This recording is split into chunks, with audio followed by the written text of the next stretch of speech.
Assalamualaikum warahmatullahi wabarakatuh. Bismillahirrahmanirrahim. Innal hamdalillah nahmaduhu wa nasta'inuhu wa nastaghfiruh wa na'udzu billahi min shururi anfusina wa min sayyiati a'malina may yahdihillahu fala mudhillalah wa may yudlilhu fala hadiyalah. Wa asyhadu an la ilaha illallah wahdahu la syarikalah wa asyhadu anna Muhammadan abduhu wa rasuluh la nabiyya ba'dah. Allahumma shalli ala habibika sayyidina wa maulana Muhammadin wa ala alihi wa sahbihi ajmain. Amma ba'd. Faya ayuhal muslimun, faya ibadallah, ittaqullaha haqqa tuqatih wa la tamutunna illa wa antum muslimun. Qala Allah Ta'ala fil Qur'anil Karim, a'udzu billahi minasy syaithanir rajim. Bismillahirrahmanirrahim. Qul inna sholati wa nusuki wa mahyaya wa mamati lillahi rabbil alamin. Sesungguhnya salatku, ibadahku, hidupku, matiku hanya untuk Allah, Tuhan seluruh alam. Shadaqallahul azim.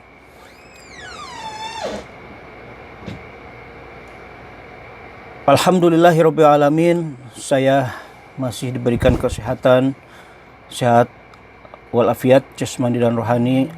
Insyaallah teman-teman dan saudara-saudaraku di mana saja berada juga, semoga Allah melimpahkan rahmat taufik hidayah kepada saudara-saudaraku di mana saja berada. Saudara-saudaraku, teman-temanku semuanya di mana saja berada yang insyaallah selalu dirahmati oleh Allah Subhanahu wa taala. Ketika saya sedang di Masjid Nabawi di Madinah, dengan izin Allah saya dipertemukan dengan seorang ustadz. Ternyata ustadz itu adalah ahli sejarah, adik kelasnya Syekh Muhammad Juban di Seattle. Singkat cerita, setelah sholat malam, persis di belakang makam Nabi Muhammad sallallahu alaihi wasallam, setelah memperkenalkan diri, saya pun diajak untuk berkeliling pada pagi harinya, keliling sekitar Masjid Nabawi, makam Al-Baqi dan sekitarnya.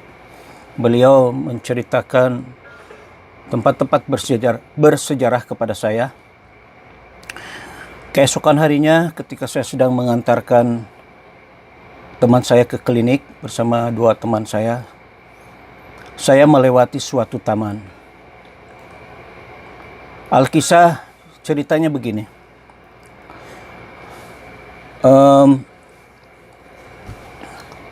Tempat ini adalah tempat penting dalam sejarah Islam di Madinah atau di Arab Saudi yang terlupakan. Nama tempatnya Sakifah Bani Sa'idah, atau bahasa Inggrisnya mungkin shelter, milik Bani Sa'idah. Setelah peninggalan Nabi Muhammad SAW, dicarilah pemimpin baru. Tempat untuk menentukan siapa pemimpin barunya adalah Sakifah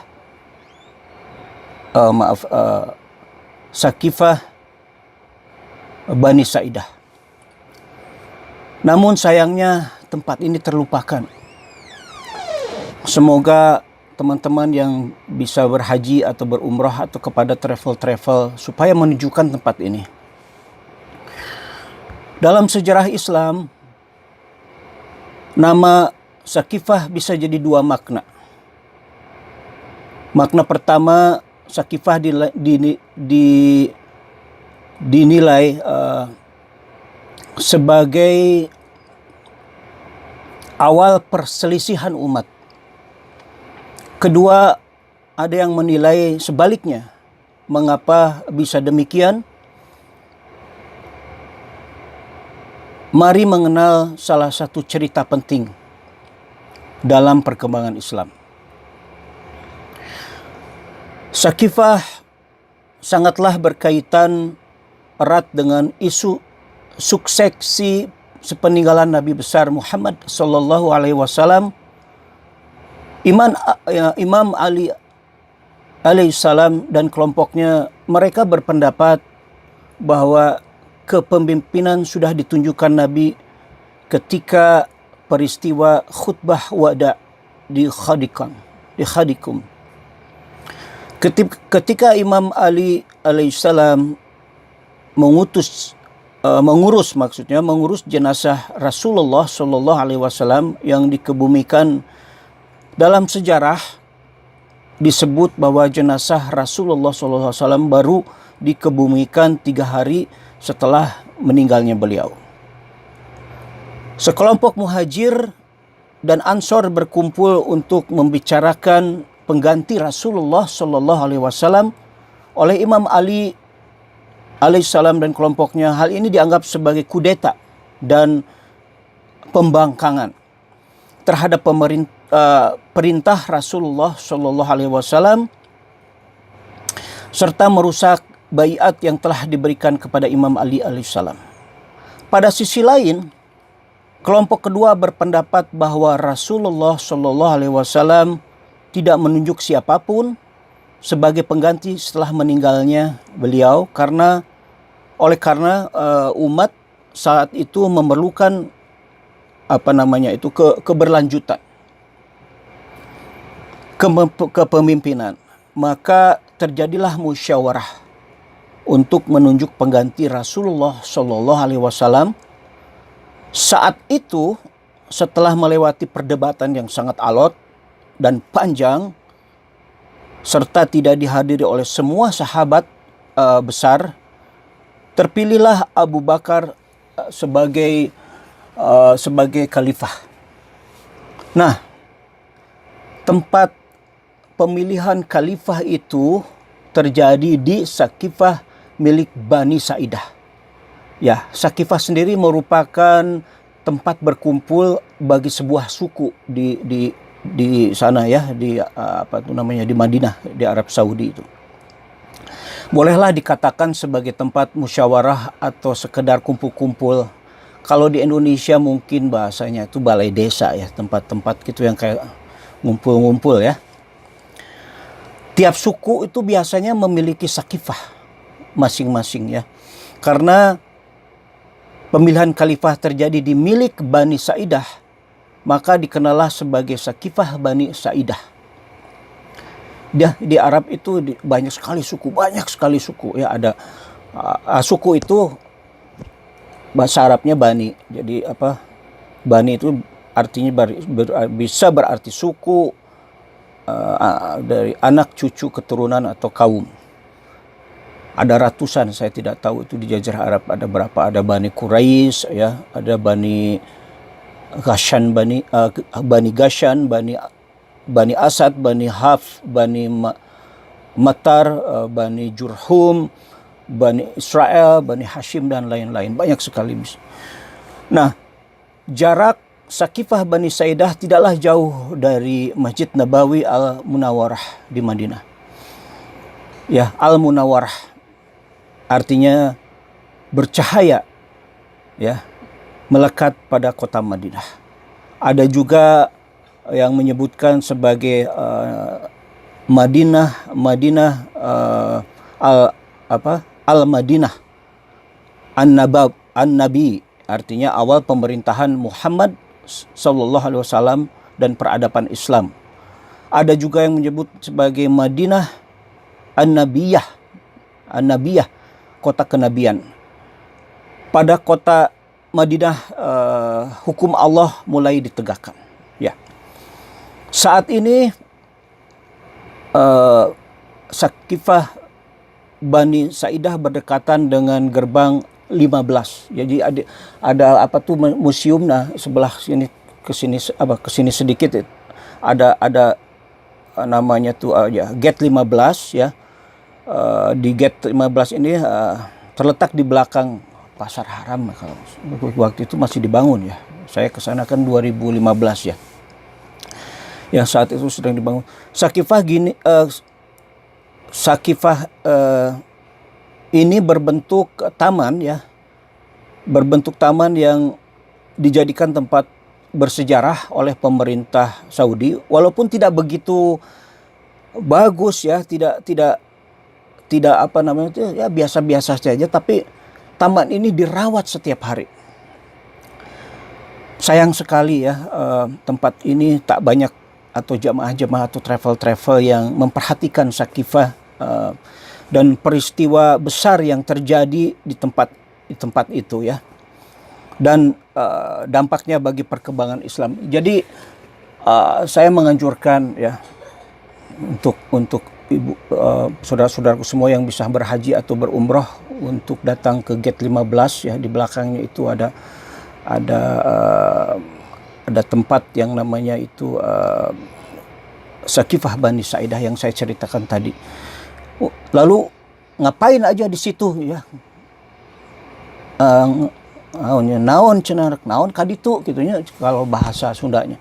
Ya kita berdoa, bertafakur, mengenang pada saat itu begitu alotnya bermusyawarah untuk menggantikan siapa penerus Rasulullah SAW. Kemudian saya akan tunjukkan denah ya, itu kalau ke sebelah kiri itu ada banyak masjid, dan ada 3 masjid ya, yaitu Masjid Ali bin Abu Thalib, ada Masjid Al-Gamamah, dan satu lagi Masjid Abu Bakar Asy-Siddiq ya. Saya akan saya tunjukkan tiga masjid ini aja dulu ya. Banyak masjid-masjid yang lain. Apa saja sejarah penting yang bisa kita hikmati ya. Ya, saya ambil dulu denahnya ya. Ya, baiklah. Jadi teman-teman, saudara-saudaraku semuanya di mana saja berada, insya Allah, jadi ketika nanti ada di Masjid An-Nabawi atau Madinah, di gate atau gerbang 15 akan menemukan taman yang bertuliskan Sakafiyat Bani Sa'idah atau Sakifah Bani Sa'idah. Ya, ini jalan ya, gate-nya ada di sekitar sini, gate 15. Nah, ya. Kemudian ya, jadi kurang lebih seperti ini. Ya.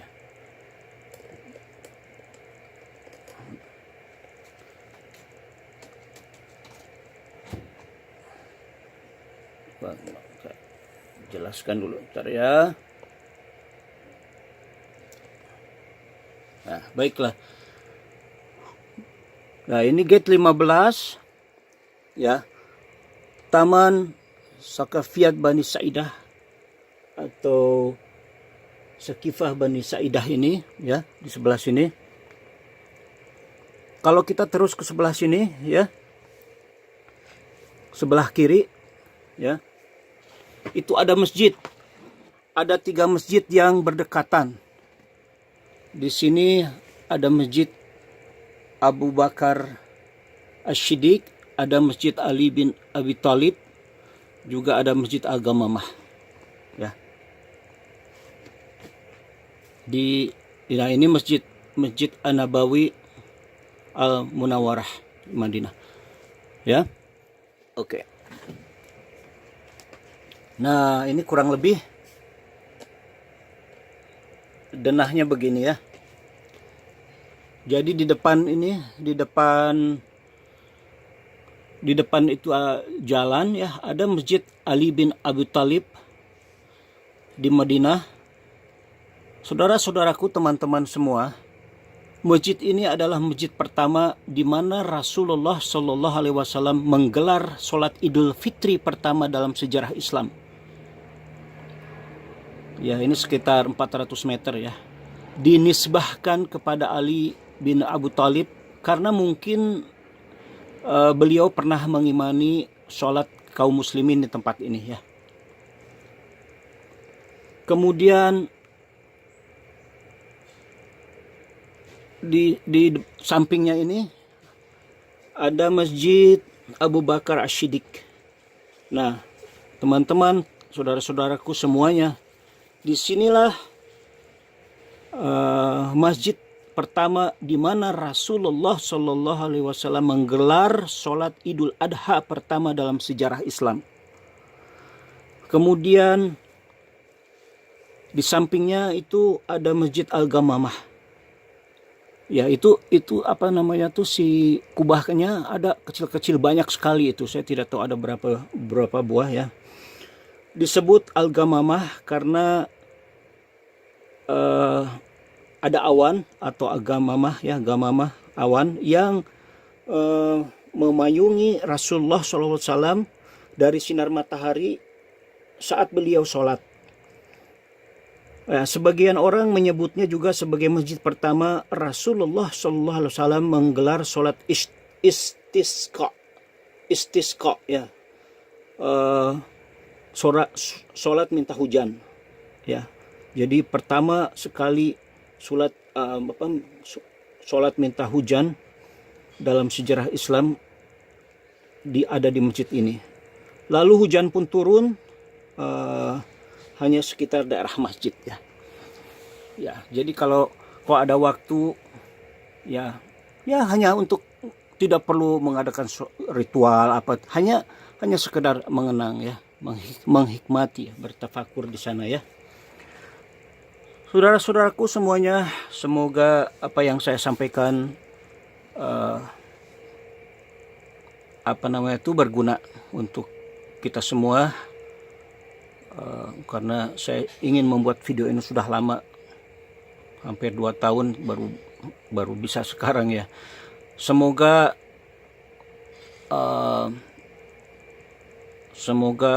bermanfaat untuk kita semua. Allahumma inni as'aluka ilman nafi'an wa rizqan thayyiban wa amalan mutaqabbalan. Ya Allah, sesungguhnya aku meminta kepada Engkau ilmu yang bermanfaat, rizki yang baik, amal yang diterima. Ya Allah, bantulah aku dalam berzikir kepadamu, dalam mengingatmu, mensyukuri nikmatmu, dan melakukan ibadah yang baik kepadamu. Allahumma a'ini ala zikrika wa syukrika wa husni ibadatik.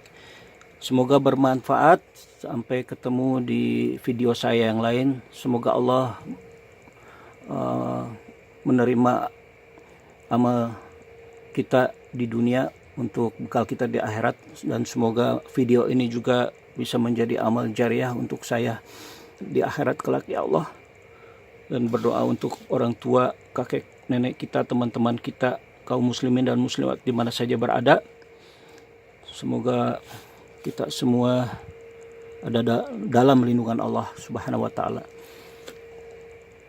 Asyhadu alla ilaha illallah wa asyhadu anna Muhammadar Rasulullah la nabiyya ba'dah. Sampai ketemu lagi. Assalamualaikum warahmatullahi wabarakatuh.